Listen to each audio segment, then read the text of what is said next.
Frank Coleman. I'm 61 years old. I live in Pittsburgh, Pennsylvania, and until a few months ago, I was just a retired shop teacher who spent his mornings fixing up an old truck in the garage. Nobody looked twice at me at the hardware store. Nobody knew what was sitting quietly in a bank account with my name on it. And that's exactly how I wanted to keep it. Settle in, because this story is going to take you somewhere you don't expect. If you're new here, hit that subscribe button, drop a comment, and tell me where you're watching from, because trust me, you don't want to miss how this one ends. My father's name was William Coleman, and for most of my life, he was more of a stranger than a dad.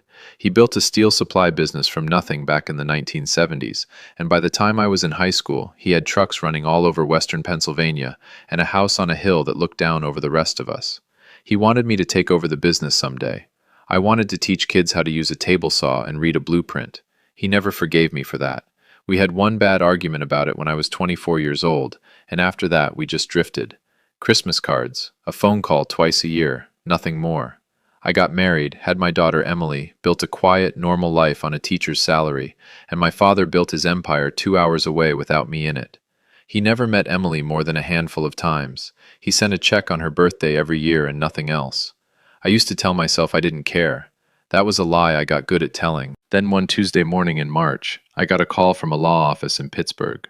My father had passed away in his sleep at 84 years old. Heart gave out. No warning, no pain, according to the doctor. I sat in my kitchen holding the phone for a long time after the call ended, not sure what I was supposed to feel about a man I barely knew anymore. Sadness came eventually, but so did something else. A strange, heavy curiosity about what would happen next. I didn't know yet that next Tuesday would change my entire life. The reading of the will happened 8 days later in a small office downtown with dark wood paneling and a lawyer named Gerald Davies who had known my father for 30 years. I expected maybe some old furniture, a few boxes of tools, something small to remember him by. I did not expect Mr. Davies to slide a folder across the table and tell me that my father had left me the entire estate. The house, the remaining shares of the business he'd sold 2 years earlier, the investment accounts, all of it. Once everything settled and the taxes were handled, Mr. Davies said the number quietly, like he was handing me a live wire. Just over $9 million. I remember the room went completely silent except for a clock ticking somewhere behind me. I asked him twice to repeat it, not because I didn't hear him, but because my brain refused to accept it the first time. He told me there was a letter too, handwritten, sealed, just for me. I didn't open it in that office. I folded it into my jacket pocket and drove home in silence, both hands on the wheel like the car might tip over if I wasn't careful. That night, sitting alone at my kitchen table, I made a decision that would shape everything that came after it. I was not going to tell anyone. Not my ex-wife, not my friends at the hardware store, and especially not Emily, who was 3 months away from her wedding day. I told myself it was temporary, that I just needed time to think clearly before money changed how anyone looked at me. I had no idea yet how right that instinct would turn out to be. Emily had been dating a man named Tyler Grant for almost 2 years by the time my father passed. Tyler was 29, worked in what he called business development, which as far as I could tell meant he sold something to somebody, but never explained exactly what. He was polished, good haircut, good handshake, always complimenting my truck or my garage or whatever was nearby. The kind of charm that works great in a 5-minute conversation and starts feeling thin after an hour. Emily was head over heels, and I wanted to be happy for her. I really did try. But there was something about the way Tyler asked questions that never sat right with me. Early on, before I even knew about the inheritance, he asked me once, almost casually, over a beer on my back porch, whether my father and I were close, and whether I ever talked about family money. I remember laughing it off at the time, telling him my father and I barely spoke. He nodded slowly and changed the subject, but I noticed he asked it again in a different way about a month later, wrapped inside a question about Emily's college fund. When they got engaged that spring, right around the time my father's estate was still being finalized, Tyler started showing up to family dinners with little comments about setting up their future the right way and protecting what mattered. I told myself I was being paranoid, that a young man planning a wedding just naturally thinks about money and stability, but some quiet part of me had already started paying closer attention, and once you start noticing a pattern, you can't stop seeing it. Wedding planning turned into its own kind of pressure cooker that summer. Tyler wanted a venue out at a vineyard 40 minutes outside the city, the kind of place that charges more for one Saturday evening than most people make in 2 months. Emily kept apologizing to me about the cost, telling me they'd find a way to make it work on their own, and every time she said that, something in my chest twisted a little tighter. I had $9 million sitting quietly in an account, and my daughter was doing math on a napkin trying to figure out how to afford flowers. I ended up quietly covering a good portion of the wedding costs myself, wiring money to the venue and the caterer directly, telling Emily it came from savings and a small life insurance payout from her grandfather. That part wasn't exactly a lie, just not the whole truth. Tyler, for his part, seemed very interested in exactly how the payments were being made. He asked Emily more than once who was handling the deposits and whether her dad had come into some money recently, phrasing it like a joke, but his eyes weren't joking when he said it. Emily brushed it off every time, telling him I was just a generous father who'd been saving for this day her whole life. I let her believe that story too, because it was easier than opening a door I wasn't ready to open. Looking back now, I can see clearly how careful Tyler was being, laying groundwork, asking questions in a way that always sounded harmless on the surface. At the time, I told myself I was overthinking a nervous groom. I was wrong about that, and I would find out exactly how wrong soon enough. The wedding day itself was, if I'm being completely honest, beautiful. Emily looked exactly like her mother did on our own wedding day 30 years earlier, and for a few hours that afternoon, I let myself just be a proud father instead of a man sitting on a secret the size of a small fortune. The vineyard looked incredible in the September light, string lights strung between the trees, everyone dressed up and laughing. Tyler's mother, Diane, a sharp woman from Ohio with a habit of complimenting people in a way that also sounded like an insult, cornered me near the bar at one point and said, out of nowhere, "It's such a relief Emily has a father who can help them get started right." I smiled and said something forgettable, but I remember the exact way she watched my face after she said it, like she was checking for a reaction. During the toast, Tyler stood up with a glass of champagne and talked about building a secure future together and making smart decisions as a family, which struck me as an odd thing to say at a wedding instead of talking about love or partnership. A few people laughed politely. Emily looked happy and a little embarrassed, the way brides do when a speech gets slightly awkward. I clapped along with everyone else, but underneath the applause, I felt that same cold, quiet feeling I'd had on the back porch months earlier. Something about Tyler's focus on money, even here, even today, told me this wasn't nervous excitement. This was a man who had already been thinking hard about numbers he didn't officially know existed yet. I danced with my daughter, I hugged her tight, I told her I loved her and that I was proud of her, and every word of that was completely true. But driving home that night, alone in my truck, I knew something was coming, even if I couldn't yet say exactly what. The honeymoon lasted 10 days, a trip to the Outer Banks that I quietly paid for as a wedding gift, again dressed up as money I'd been putting aside. When they got back, something shifted. Tyler started calling me, not Emily, me directly, which he had never really done before. He'd ask if I wanted to grab lunch or if I needed help around the house, offering to fix a gutter or look at my truck's transmission, things he had zero background in and even less interest in before the wedding. At first I told myself this was just a son-in-law trying to build a relationship, and I wanted to believe that, because some part of me still wanted Tyler to be a good man for my daughter's sake. But the calls kept coming, always friendly, always casual, and always eventually circling toward a version of the same question. How was I doing financially since retirement? Did I have a good system for managing my accounts? Had I ever thought about consolidating things so they were easier to track as I got older? He said all of this with a smile in his voice, the way you'd ask someone about their garden or their golf game. But I had spent 30 years teaching teenagers, and you learn fast how to spot a kid who's buttering you up before asking for something bigger. Tyler was doing the exact same thing, just with better grammar and a wedding ring. One Sunday afternoon, he showed up unannounced with a six-pack of the beer I liked, sat on my porch for 2 hours, and steered the conversation no less than 4 times toward protecting assets for the family.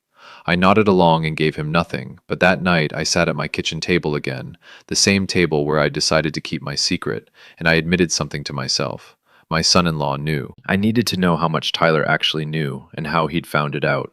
So I called an old friend of mine, Sam Whitfield, who I'd taught alongside for 20 years before he left the classroom to do private investigation work on the side, mostly background checks for small businesses. I told Sam the whole situation over coffee, laid it out plainly. My father, the will, the 9 million, Tyler's strange questions creeping in earlier and earlier. Sam didn't look surprised. He told me probate records are public in Pennsylvania, meaning anyone with a little patience and an internet connection can search county court websites and find out exactly what an estate was worth and who inherited it. It took him 15 minutes at his own kitchen table to pull up my father's filing and confirm the number himself, just to show me how easy it was. Then he asked me something that made my stomach drop. He asked when Tyler had proposed to Emily. I told him, and Sam pulled up the date my father's estate had been filed with the county, cross-referenced against local obituary listings.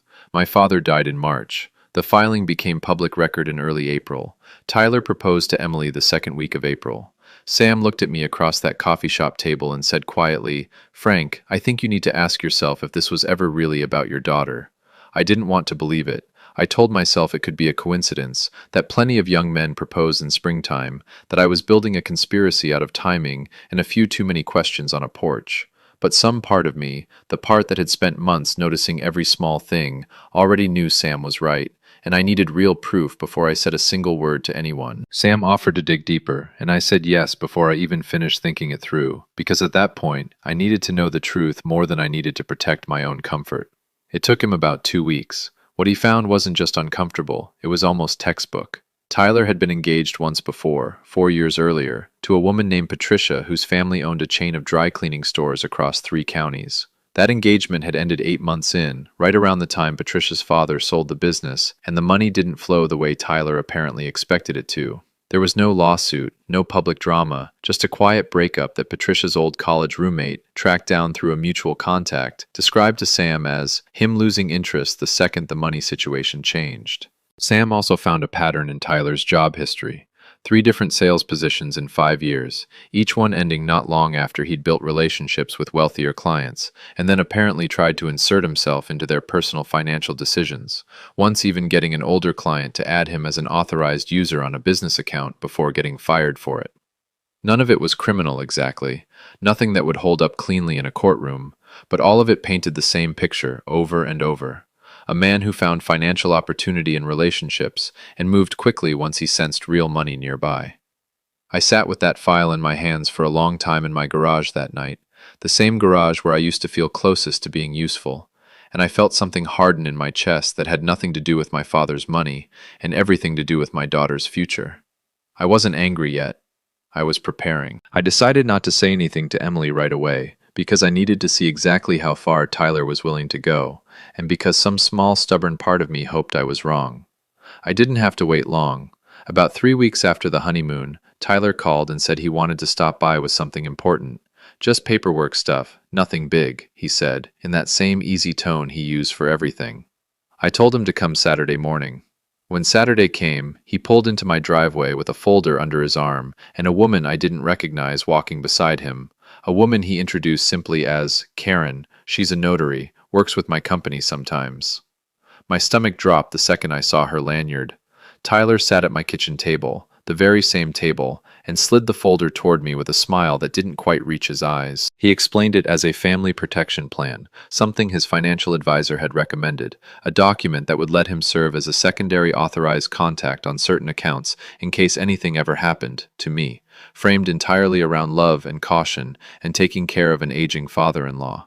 He even brought up my father's sudden death as an example, said it so gently, like he was worried about me, like this whole thing was born out of concern.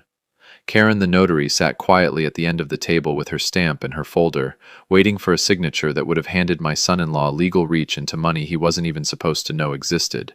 I looked at that folder for a long moment, and then I looked up at Tyler, and I asked him calmly if he wanted to know how I found out about Patricia. His face changed instantly, the polish cracking right off him in real time. He asked what I was talking about, but his voice had lost that easy, practiced smoothness, and something tighter and more nervous took its place. I told him plainly, no yelling, no dramatics, just facts laid out one after another the way I used to explain a math problem to a slow student. I told him about the probate filing timeline, about the engagement that ended right when Patricia's family's business sold, about the job history Sam had pulled together, about the authorized user situation that got him fired. I told him I knew about his questions on my porch, his phone calls about consolidating accounts, every single breadcrumb he thought he'd scattered so carefully over the past several months. Karen the notary sat frozen at the end of the table, clearly realizing this was not the routine signing she'd been called in for. Tyler tried to recover, said I was misunderstanding everything, that this was purely about family security, that any reasonable person plans ahead. I let him talk for almost a full minute without interrupting, because I wanted him to hear exactly how thin it sounded once it was actually being said out loud, instead of dressed up in a soft, caring voice on my back porch. When he finally stopped, I slid the folder back across the table toward him, closed, unsigned, and told him I wasn't going to be signing anything that day or any day after it. Then I told him something else, something I'd been holding on to for weeks, waiting for exactly the right moment to say it out loud. I told him Emily was going to hear every single word of this, from me, before the end of that week. Karen the notary left almost immediately after that, gathering her folder and her stamp without a word, clearly wanting no part of whatever this had become. Tyler stayed a few minutes longer, alternating between anger and a kind of desperate backpedaling, telling me I was making a mistake, that I was going to destroy his marriage over assumptions, that Emily would never believe any of this coming from me, because it would sound like a jealous father trying to control her life. That part actually worried me a little, because he wasn't entirely wrong about how it might look on the surface, a father with a secret fortune suddenly accusing his new son-in-law right after refusing to hand over any control. So instead of just telling Emily my version of the story, I decided to show her the actual proof, the probate timeline, Sam's research, and something I hadn't mentioned to Tyler yet, a recording. I'd started recording our conversation quietly on my phone the moment Karen the notary walked through my door, tucked into my shirt pocket, because some instinct told me I needed more than my word alone. I called Emily that same afternoon and asked her to come by the house without Tyler, told her it was important, told her I loved her and this wasn't easy for me either. She showed up 2 hours later looking nervous, asking immediately if I was sick, if something was wrong with my health, and I told her no, that this was about something else entirely, something I should have told her months ago.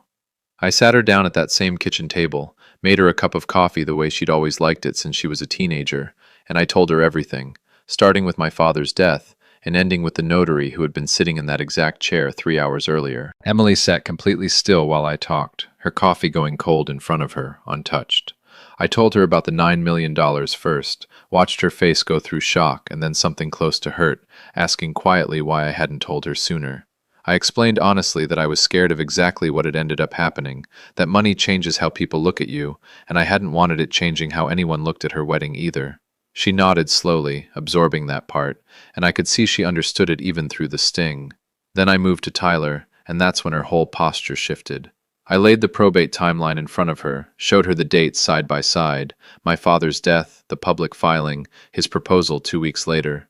I told her about Patricia, about the dry cleaning business, about the authorized user situation from his old job. I played her a short piece of the recording from that morning, just enough for her to hear his voice explaining the family protection plan to a notary he'd brought without asking me first. Emily didn't cry right away. She just sat there very quietly for almost a full minute, staring at the folder Tyler had left behind on my counter, the one I still hadn't signed. When she finally spoke, her voice was steady in a way that surprised me, and she said, "He asked me twice last month if you'd ever mentioned changing your will." I hadn't known that detail. It confirmed everything Sam had already found, laid out fresh and painful from her own memory. She thanked me quietly for telling her, then she asked me for the folder, the recording, and Sam's full report, and she said she needed to go home and talk to her husband herself, tonight, alone. I didn't hear from her for 2 days, and those were 2 of the longest days I'd had since the funeral. When she finally called, her voice sounded exhausted but clear, the voice of someone who had already made a decision and simply needed to say it out loud to make it real. She told me the conversation with Tyler had gone about as badly as I'd expected. He denied everything at first, then shifted to blaming me, calling me manipulative for hiding the inheritance in the first place, trying to twist the entire situation around so that his own behavior looked like a reasonable reaction to my secrecy. Emily told him plainly that hiding money from a daughter and secretly researching a father-in-law's net worth before proposing were not the same thing, and he didn't have a good answer for that. She also told me his mother Diane had gotten involved, calling her directly to insist that Emily was overreacting and that every family looks out for its future, which only confirmed for Emily that Diane had likely known exactly what her son was doing from the start. By the end of that conversation, Emily told Tyler she needed space, packed a bag, and drove to a friend's apartment across town instead of going back to their place that night. She told me she wasn't making any final decisions yet out of anger, that she wanted a clear head first, but that something had broken between them that she didn't think could be repaired, not after seeing the folder, not after hearing his own voice on that recording explaining himself to a notary like it was the most normal request in the world. I told her I was proud of her for handling it with a clear head instead of rage, and she said something back that stuck with me for a long time. You protected me before I even knew I needed protecting. 3 weeks later, Emily filed for an annulment, her lawyer explaining that given how quickly things had unraveled and the clear evidence of what he was after before the marriage even happened, it was a cleaner path than a lengthy divorce process. Tyler didn't fight it much once he realized the recording and Sam's report existed as documented evidence, understanding correctly that dragging this out publicly would only make him look worse. Diane called Emily a handful more times, trying to smooth things over on her son's behalf, but Emily had stopped answering by then, telling me she'd said everything she needed to say already. I finally sat down properly with Emily a few weeks after that. No folders, no recordings, just the two of us at my kitchen table on a quiet Sunday afternoon, and I told her the rest of it, the parts I'd skipped over in the rush of that first difficult conversation. I told her about my father, about the years of distance between us, about the guilt I carried for not trying harder to fix things before he died.